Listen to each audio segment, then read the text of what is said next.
राष्ट्रीय स्वयंसेवक संघ के सरसंघ चालक श्री मोहन भागवत जी की टिप्पणियों को लेकर जो विवाद हो रहा है वो सर्वथा अनुचित और गैर जरूरी है।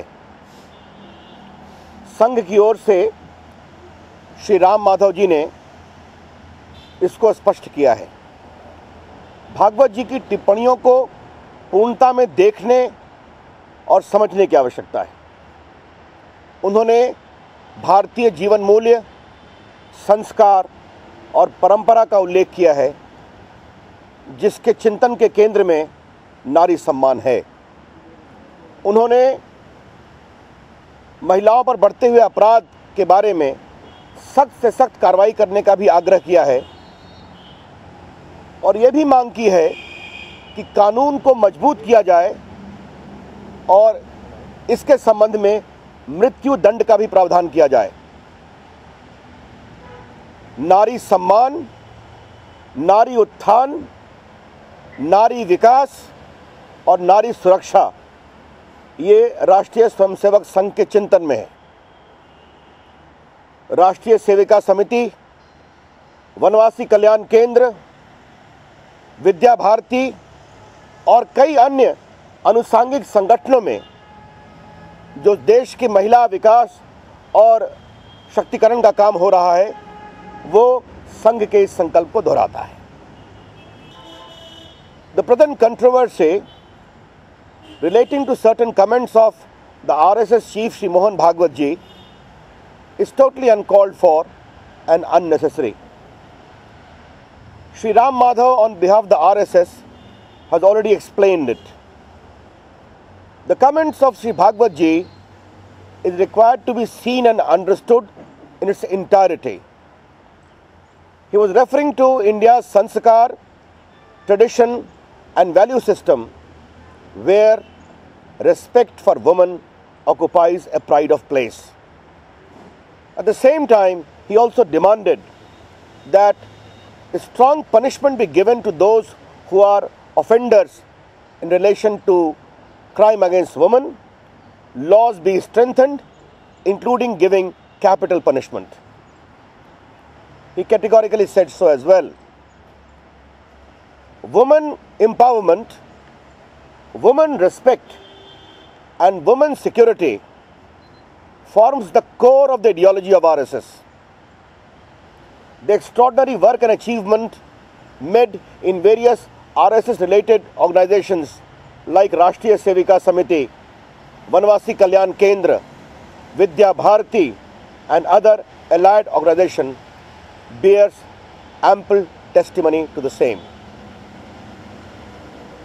एक दो कमेंट्स और कर देने हैं इस संबंध में। मध्य प्रदेश के एक मंत्री की टिप्पणियों को लेकर चर्चा हो रही है। भारतीय जनता पार्टी इस टिप्पणी को उचित नहीं मानती और अपने आप को इससे अलग करती है और पार्टी की ओर से श्री कैलाश विजयवर्गीय से कहा गया है कि वो अपनी टिप्पणी को वापस लें।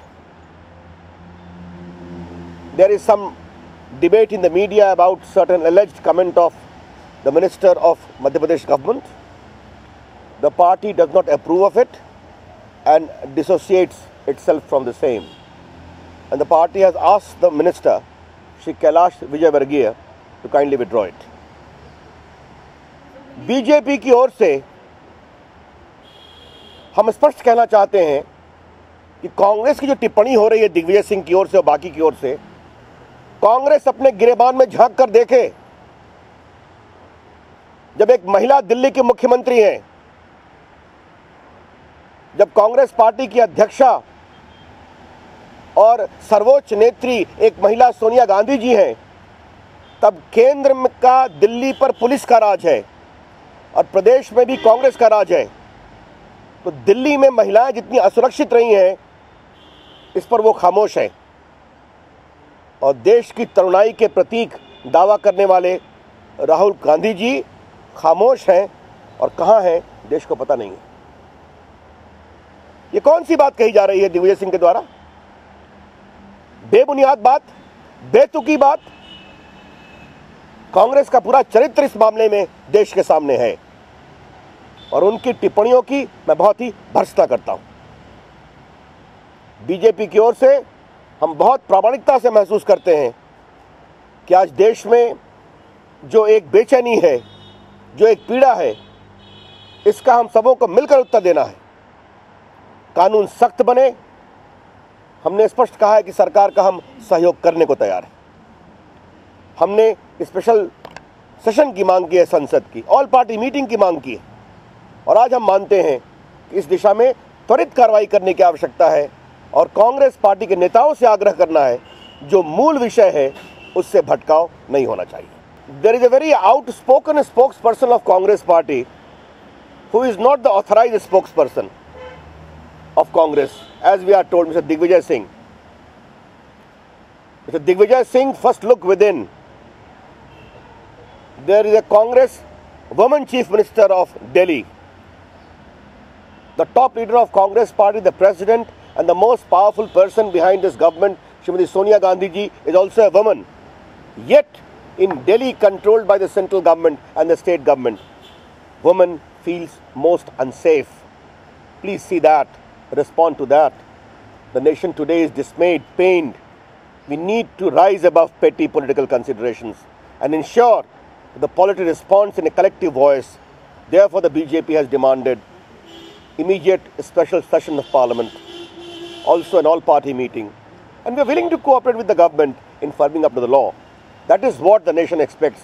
Let us not sidetrack the issue. Thank you.